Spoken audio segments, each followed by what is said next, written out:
Salut à tous, c'est Frost et bienvenue dans Pixel Vision. Comme vous avez pu le remarquer, j'ai pu faire le salon de la photo édition 2018. L'occasion pour moi de faire quelques petits jeux improvisés avec les youtubeurs que j'ai pu rencontrer. Hybride.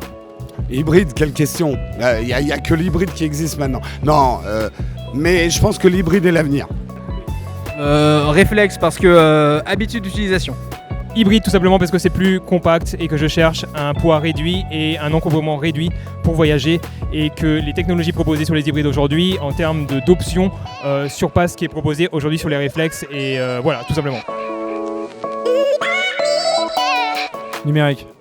Numérique. La pellicule, ça m'a toujours saoulé en fait. Je suis pas du tout nostalgique de Je faisais pas de photos à l'époque de la péloche.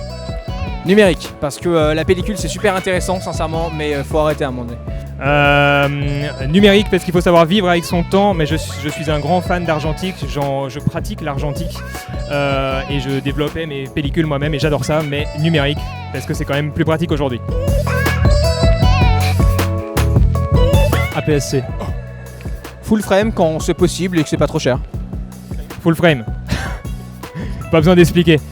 Écoute, hier je t'aurais dit micro 4 tiers parce que j'aime beaucoup le micro 4 tiers, mais l'avenir c'est le full frame qui est le micro 4 tiers de demain. Vous essaierez de comprendre ce que je viens de dire. Piqué. Bokeh parce que le piqué on s'en fout, hein. Ça sert à rien.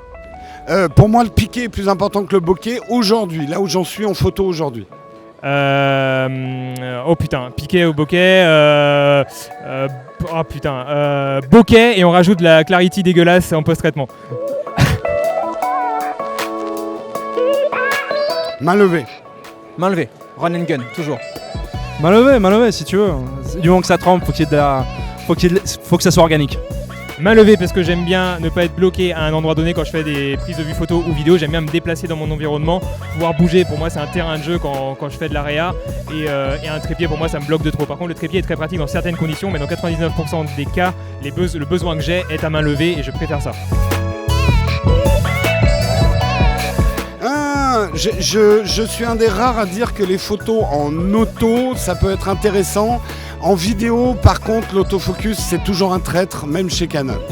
Putain, auto quoi? Je connais pas. Vas-y, question suivante.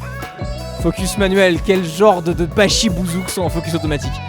Autofocus pour les projets à la cool, pour les petits projets on va dire simples, et focus manuel pour les projets pro avec des systèmes de follow focus. Donc moyennement manuel, mais voilà.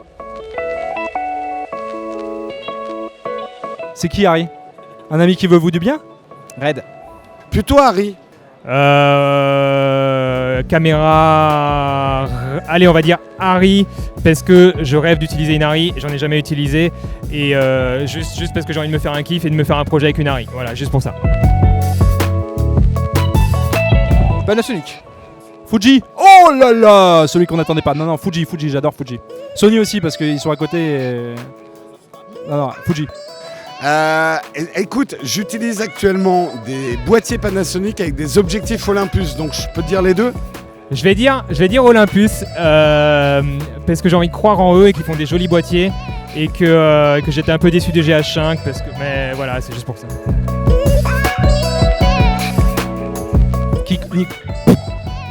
Aucun des deux. Canon. Avec Magic Lantern.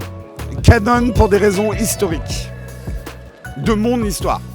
Canon parce que même s'ils font beaucoup de rétention de technologie, je pense qu'aujourd'hui ils ont un peu mieux compris le marché que Nikon. Et pour l'instant, l'offre que propose Nikon sur des boîtiers hybrides, si on parle d'hybride, est pas forcément encore à la hauteur de ce que le public attend. Un peu trop cher pour le Z7, avec pas forcément toutes les options qu'on attend. Canon, ils ont fait beaucoup de rétention, ils n'ont pas mis toutes les options qu'on attendait non plus sur leur boîtier. Mais je pense qu'ils ont plus le pouvoir de proposer quelque chose d'intéressant pour leurs utilisateurs que Nikon à ce jour. Voilà. Lumix. Sony. Lumix. Non, Sony.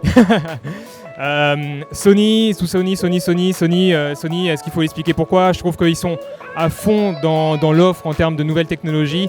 Ils n'hésitent pas sur les moyens pour nous proposer des boîtiers assez impressionnants à chaque fois en termes de technologie, même s'il y a des choses qu'on peut leur reprocher aussi, la surchauffe de certains boîtiers, l'autonomie, des choses comme ça. C'est plus trop le cas sur leur nouvelle version et ils ont fait beaucoup de travail par rapport à ça et pour ça, je trouve que c'est super. Je dis pas que Panasonic le fait pas, c'est juste que je n'étais pas fan, je ne suis pas fan du format micro 4 tiers pour des raisons qui me sont propres mais que vous connaissez sans doute, et du coup je suis très attaché au plein format, donc j'attends beaucoup aussi de voir ce que donnent les pleins formats proposés par Lumix maintenant. Ah mais t'es chiant avec c'est chiant, Lumix ou Sony. Comme s'il fallait faire des choix dans la vie. La vie n'est pas une question de choix. La vie c'est une question de c'est autre chose, tu vois. Il faut sentir un peu la caméra comme ça, mettre son nez dedans, la trifouiller. Ça dépend des gens. Hein. Si tu tombes amoureux de Sony, tu tombes amoureux de Sony. Si tu tombes amoureux du reste, tu tombes amoureux de Sony. Voilà, allez, hein, bonne soirée.